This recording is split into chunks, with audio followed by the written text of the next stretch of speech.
अस्सलाम वालेकुम दोस्तों, आज के सियासतनामे में खुश आमदेद। मुझे उम्मीद है आप जहाँ भी होंगे खैर वाफियत से होंगे। आज के सियासतनामे में जो खबर शामिल होगी उसमें सबसे पहले इमरान खान साहब ने गैर मशरूत माफ़ी का ऐलान किया है और आज के दिन जनाब आसिम मनीर साहब ने इसका जवाब दिया है।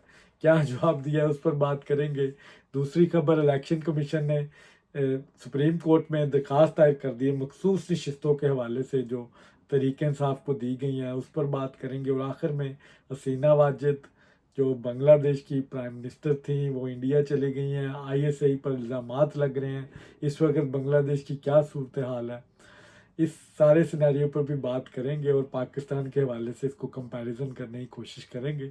तो सबसे पहले आते हैं आज की पहली खबर। इमरान खान साहब ने मशरूत माफ़ी का ऐलान किया है।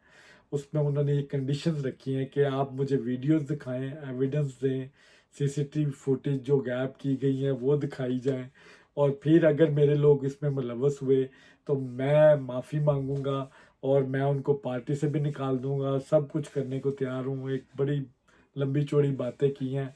अच्छा, प्रॉब्लम क्या है यहाँ पे? पहली बात, इमरान खान साहब का किसी से भी पॉलिटिकल डायलॉग, आर्मी की तरफ से बात कर रहा हूँ, ये बावसूख ज़राए से कंफर्म करके ये बात कर रहा हूँ कि इमरान खान का किसी भी तरह से इस्टेब्लिशमेंट के साथ राब्ता नहीं है। कोई बैकडोर डिप्लोमेसी नहीं चल रही। और इसी फ्रस्ट्रेशन में इमरान खान साहब आए दिन नई चालें चलते हैं। कभी फर्द वाहद, कभी जंगल का बादशाह, कभी मुजीबुर रहमान या के साथ आसिम मनीर को रिलेट किया जाता है, कभी गद्दार कहा जाता है। और इस तरह के स्टंट्स इमरान खान साहब कंटिन्यूसली कर रहे हैं कि किसी तरह कोई चैनल ओपन हो, कोई आके शिकायत ही करे इमरान खान साहब से कि आप क्या कर रहे हैं, इस तरह की बातें ना करें। ये DGISPR की तरफ से ये बात की गई कि इमरान खान साहब सच्चे दिल से माफ़ी मांगे और उस माफ़ीनामे के बाद अगर उन्होंने कोई पॉलिटिकल डायलॉग्स करने हैं तो पॉलिटिकल पार्टीज के साथ करें, फौज के साथ किसी किस्म की बातचीत करने की उनको ज़रूरत नहीं है। अब इमरान खान साहब इसको फिर डेली बेसिस पे टारगेटेड करते रहे क्योंकि वो बजिद थे, इमरान खान है। इमरान खान साहब ने भी ये फैसला किया हुआ है कि मैंने भी मुज़ाकरात करके ही छोड़ने हैं, बेशक फौज करे ना कहे। इमरान खान साहब डट के खड़ा है और वो वो बजिद है कि उसने मुज़ाकरात करके छोड़ने हैं। अब इसी दौरान इमरान खान साहब ने अब नई शुरली छोड़ी है कि मैं गैर मशरूत माफ़ी मानने के लिए तैयार हूँ अगर मुझे फुटेज। अब फुटेजेस सोशल मीडिया पे मौजूद है। अब पता नहीं इमरान खान साहब उनको मानेंगे या नहीं मानेंगे। इनके जितने लीडरान हैं उनके बयानात मौजूद हैं। असलम इकबाल से पूछ लें, फिर जनाब मर्द अव्वल जो इमरान खान साहब के हैं उनकी बकायदा ऑडियो लीक भी आ जाई है। उसमें वो मुराद सईद साहब फरमा रहे हैं कि आपको जो जो जगह बताई गई हैं आप वहाँ पे पहुँचे। ये पाकिस्तान की जंग है, ये पाकिस्तान की सालमत की जंग है, ये खान की जंग है, हमने ये जंग जीतनी है और जो जो प्लान हमने किया है उस तरह आप करें। फिर शहरियार अफरीदी, यास्मीन राशिद और फिर इस तरह के एक लंबी लिस्ट है जिसमें सनम जवेद भी है जो अपनी बहन के साथ जा रही है कि खान को कॉलर से नहीं पकड़ना चाहिए था, घसीटना नहीं चाहिए था। सनम जवेद केली वीडियो बना रही है उसकी बहन फलक जवेद, और वो ये कह रही है कि अवाम मान नहीं रही है, अवाम GHQ के बाहर जा रही है, कोर कमांडर हाउस के बाहर जा रही है। अब एहतजाज होगा, इनको जवाब दिया जाएगा। अब ये तमाम एविडेंस मौजूद है। आज सनम जवेद और फलक जवेद को PTI ऑन करती है, बाकायदा अदालतों में जाके उनके माफिया मांगती रही है कि उन्होंने जो हरकतें की हैं हम उस पर शर्मिंदा है और ये इस तरह की हरकतें दोबारा नहीं होंगी, और उसको ऑन किया। आज इमरान खान साहब कह रहे हैं कि मैं गैर मशरूत माफ़ी मांगूंगा और मैं उन सारे वर्करों को निकालूंगा जो इन्वॉल्व थे। अब इमरान खान तो खुद इन्वॉल्व है 9 मई में और ये बाकी वर्करों की बात कर रहा है। पहले तो अपनी बात करना। फौज तेरे पे इल्ज़ामात लगा रही है और तू अपने से हटा के वर्करों पे डाल रहा है और निकलने की कोशिश कर रहे हैं आप। इमरान खान साहब स्मार्ट है लेकिन ओवर स्मार्ट ना बने। ये इस तरह की हरकतें हैं, एक पॉलिटिकल लीडर को जेब नहीं देती। आपके खुद के ऊपर 9 मई के इल्ज़ाम आते हैं। आप याद करें, आप 12 दरखास्तें लेके लाहौर हाई कोर्ट चले गए थे कि मुझे कहीं आर्मी कस्टडी में ना दे दिया जाए, और लाहौर हाई कोर्ट ने भी आपको इस पर स्टे दे दिया कि आपको आर्मी के हवाले नहीं किया जाएगा, क्योंकि आप उम्मत मुसलमान के बहुत बड़े लीडर हैं और डयाला जेल में एक आलीशान ज़िंदगी गुजार रहे हैं, और आप आर्मी की कस्टडी में जाना नहीं चाहते। और जितने भी लोग इस वक्त आर्मी की कस्टडी में मौजूद हैं, उनके बयान रिकॉर्ड पर हैं। वो मानने हैं कि हमें वर्गलाया गया, हमने वीडियोस बनाई, हम वहाँ पे पहुँच गए, हमने इस तरह की पॉलिटिकल जो उनसे ये वॉइसेस हमें भेजी गई कि खान के लिए निकलो, मुल्क के निकलो, और फिर शानदार ना गुलजार जैसे डायलॉग बोलती रही कि खान नहीं तो पाकिस्तान नहीं। तो ये सब एक प्लान का हिस्सा था। आज इमरान खान साहब खुद को निकाल रहे हैं आज खुद ही, और कह रहे हैं जो जो इन्वॉल्व है उनको सजा देने को तैयार हूँ। बेचारा वर्कर जो इनके बहकावे में आके मार खाता रहा, इस वक्त कैदोबंद की सोबतें बर्दाश्त कर रहा है, उनको कोई पूछने वाला नहीं, पुरसाने हाल नहीं, पीटीए के बुकला नहीं जाते उनको सपोर्ट करने के लिए, उनके ऊपर गद्दारी के टैग लग रहे हैं। उनको इमरान खान साहब कहते हैं कि मेरा भाई जिम्मा कोई नहीं है, अपनी दौड़ अपनी अपनी। अब आप लोग जाए बाहर में, मैं माफ़ी मांग के साइड पे हो जाना है, और बताएं मुझे किसकी माफ़ी मैं मांगूं। अपने वर्करों की माफ़ी इमरान खान साहब मांग रहे हैं, वो कहते हैं जो जो इन्वॉल्व है इन सबको सजाएं दें, पर मेरी जान छोड़े। ये हालत है इस वक्त इमरान खान की। वो सिर्फ चाहता है कि उसकी किसी तरह बाहर निकले, वो इस जेल से बाहर निकले, चाहे उससे पूरी पार्टी अंदर डालनी पड़ती है, वो कहता है डालो, मेरी जान छोड़ो।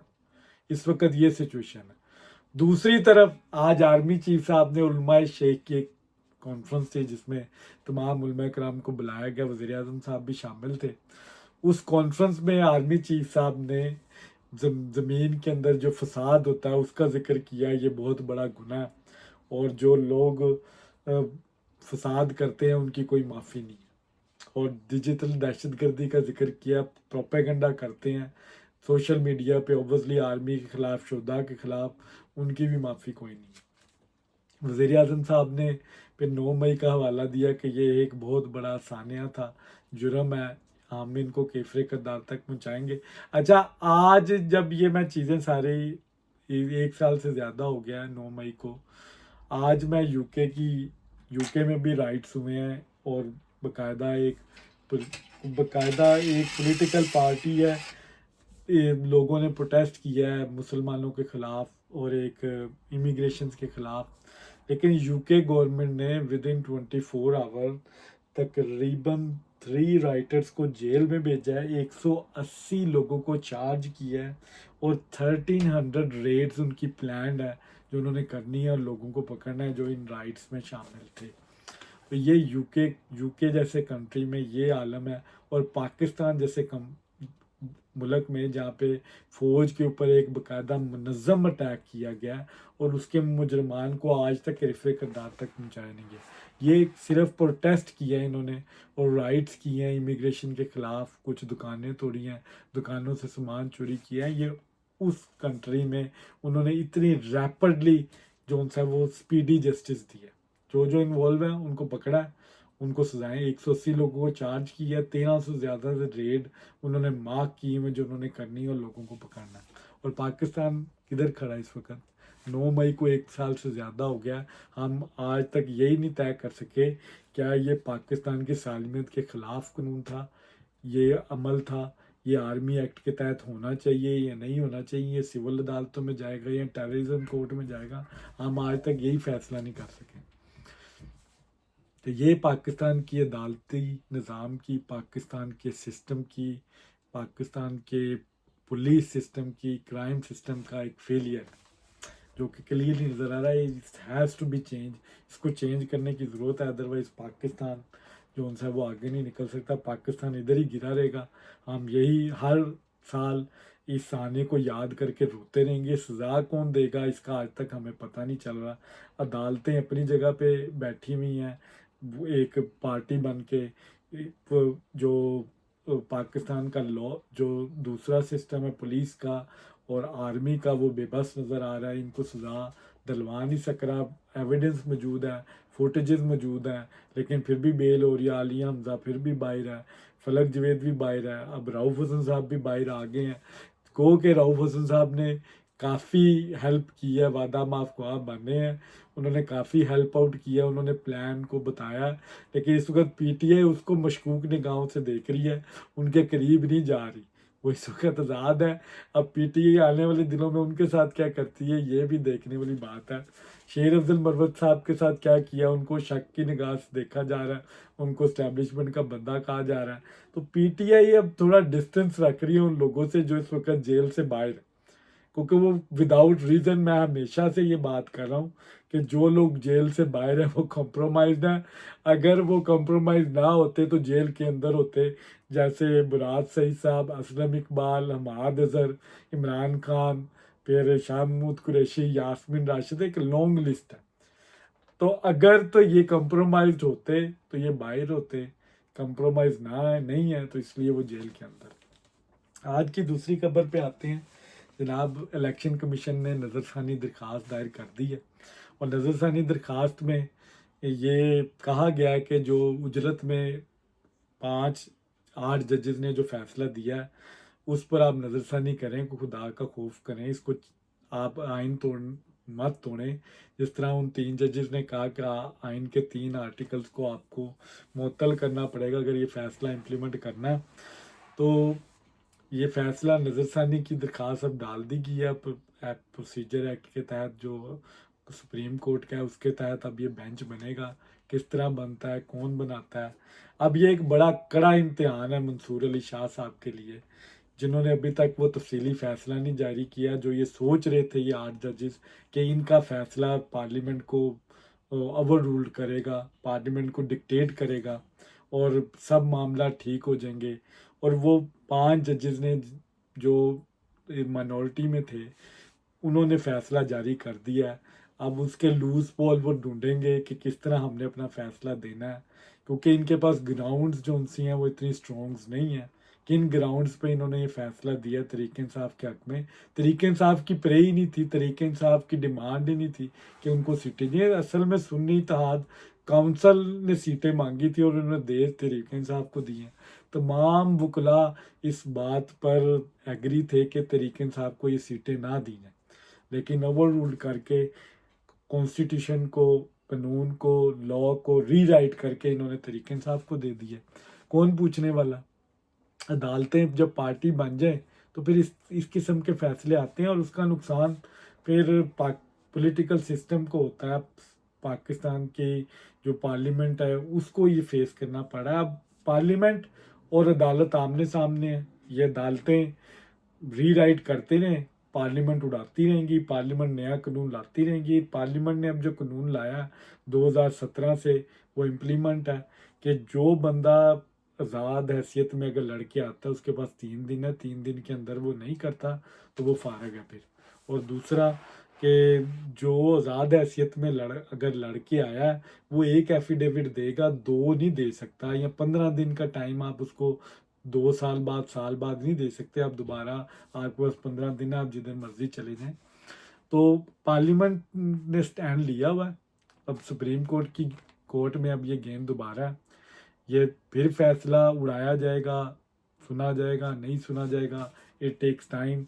बट ये जंग चलती रहेगी, लेकिन एंड पे पार्लियामेंट में जीतना है, क्योंकि मुझे वो टाइम भी याद है जब बंदयाल अदालत ने बाकायदा हुक्म दिया था कि इलेक्शन करवाए जाएं, लेकिन पार्लियामेंट ने पंजाब असम्बली में वो कानून पास कर दिया कि इलेक्शन हो ही नहीं सकता, तो नहीं हुआ था। आप डिक्टेट नहीं कर सकते, पार्लियामेंट इज सुप्रीम, पार्लियामेंट कानून बनाती है, उस पर इम्प्लीमेंट भी करती है। आज की जो आखिरी खबर है वो हसीना वाजिद और ISI के हवाले से है कि बांग्लादेश में, जैसे कि आपको पता है, एक स्टूडेंट मूवमेंट चली और उसके नतीजे में वहाँ पे बहुत ज़्यादा राइट्स हुए, वहाँ पे कत्लो गारत भी हुई, आर्मी ने बड़ा जुल्म किया बांग्लादेश, और पुलिस फोर्सेस ने तकरीबन 300 से ज़्यादा लोग मरे, और ये डेली बेसिस पे हो रहे हैं। हसीना वाजिद के जितने कैबिनेट मेंबर थे वो इस वक्त छुपते फिर रहे हैं। हसीना वाजिद फ्लाई कर गई इंडिया, यूरोप में उनका कोई एक्सेप्ट करने के लिए तैयार नहीं है, अमेरिका में रिजेक्ट कर दिया। फिर उसके बाद जो आईएसआई का इल्ज़ाम लग रहा है इंडिया में, एक प्रोग्राम में उनके बेटे ने ये इल्ज़ाम लगाया कि पाकिस्तान की आईएसआई वो इन्वॉल्व है। अब आईएसआई का नाम हर जगह ही आ जाता है। अब गो के पाकिस्तानी इस वक्त खुश हैं। मुजीबुर रहमान जो 1971 में जिस तरह उसने मुक्ति बानियों के साथ मिलकर पाकिस्तान को तोड़ा, उसके रॉ के साथ कनेक्शन थे। इंडिया की जिस तरह पूरे बांग्लादेश में एक होल्ड था, वो पूरा बैक कर रहे थे हसीना वाजिद को, और खालदा जिया जेल में थी, जितना वो विक्टिमाइज कर सकते थे किया उन्होंने। पाकिस्तान का जो नाम लेता था उसको फांसियाँ दी गई। वहाँ पे जमात इस्लामी के जो थे, पाकिस्तान के जिसने नाम लिया, जो पाकिस्तान के हक में था 1917 में, उन सब को उन्होंने उड़ाया, ख़त्म किया। और फिर जो असल में जो राइट शुरू हुए, जो मुक्ति बानी, जो तहरीक जिन्होंने बांग्लादेश को तोड़ने में पाकिस्तान के ख़िलाफ़ मदद की, उनका 30% कोटा रखा हुआ था हर जगह। उसके ख़िलाफ़ ये स्टूडेंट्स ने प्रोटेस्ट किया, और वो एक ऐसा प्रोटेस्ट बन गया जिसने हसीना वाजिद की गवर्नमेंट को उड़ा दिया।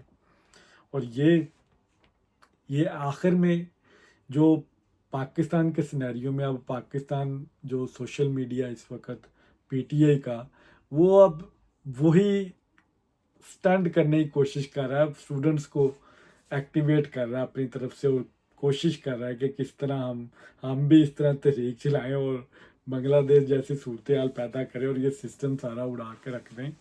अब बांग्लादेश और पाकिस्तान में फ़र्क क्या है? बांग्लादेश में एक कलेक्टिव मूवमेंट थी, नेशनल मूवमेंट बनी। वो किसी कल्ट के ख़िलाफ़ नहीं थी, किसी इदारे के ख़िलाफ़ नहीं थी।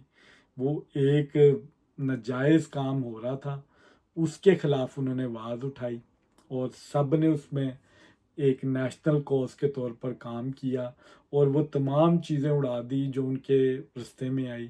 बहुत एक बहादुरी के साथ उन्होंने, एक 26 साल लड़का है बांग्लादेश का स्टूडेंट जिसने इस सारी मूवमेंट को लीड किया और मुकाबला किया, और वो जीत गए।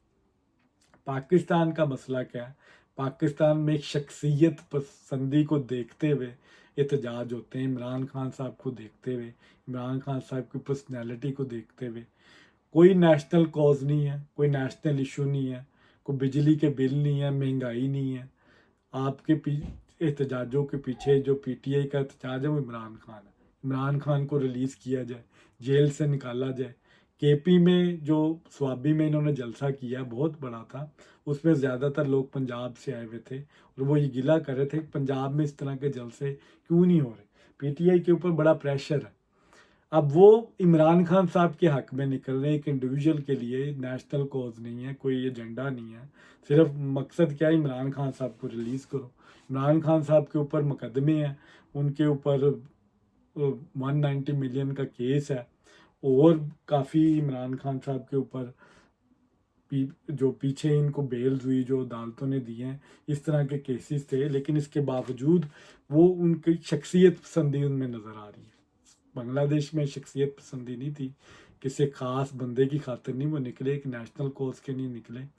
तो पाकिस्तान और बांग्लादेश का यही फ़र्क है। इसीलिए पाकिस्तान में मूवमेंट जो सी है वो मेरे तजिए के मुताबिक फेल्ड हो रही है, क्योंकि वहाँ पे एक नेशनल एजेंडा नहीं है, महंगाई नहीं है, आम बंदे की बात नहीं है, ये सिर्फ इमरान खान साहब की ज़ात की बात है। ये सब एहतजाज के एजेंडा उनका इमरान खान साहब को रिलीज़ करना है।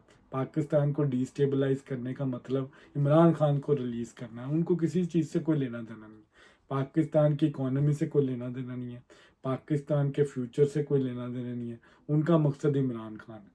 तो इमरान खान साहब इस एक पॉलिटिकल कल्ट बना हुआ है जिसके पीछे ये एल यूथ लगी हुई है, और इसीलिए पाकिस्तान में मूवमेंट्स कामयाब नहीं होती। पाकिस्तान में अगर आज कोई नेशनल मूवमेंट हो, नेशनल कॉज के लिए हो, वो हमेशा कामयाब होगी, लेकिन शख्सियत पसंदी की बुनियाद पे नहीं। आपने अगर कोई कॉज आपका नेक नीति से अगर आप कोई करना चाहते हैं काम, तो आए, लड़ें नेशनल कॉज के लिए, आप प्रोटेस्ट करें, और फिर पता चलेगा कि आप कितने कामयाब हैं।